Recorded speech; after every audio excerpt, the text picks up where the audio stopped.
If there are any failures in the payroll file that we imported into Easyfile, we'll print the report from Easyfile, and then we need to undo the one that we created in payroll.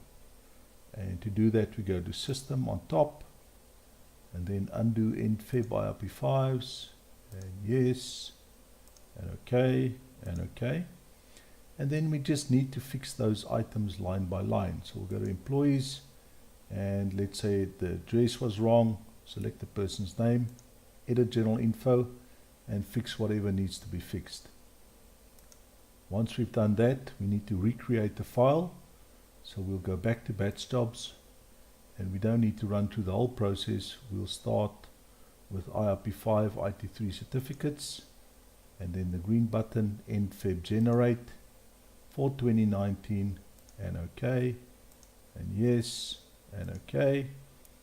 Then we go to the top, IRP5 submissions, and we need to edit the test to live, and OK, and then regenerate the ASCII file. So we'll click on Generate ASCII file and go, and that will recreate the file, and we follow the process again of importing it into Easyfile.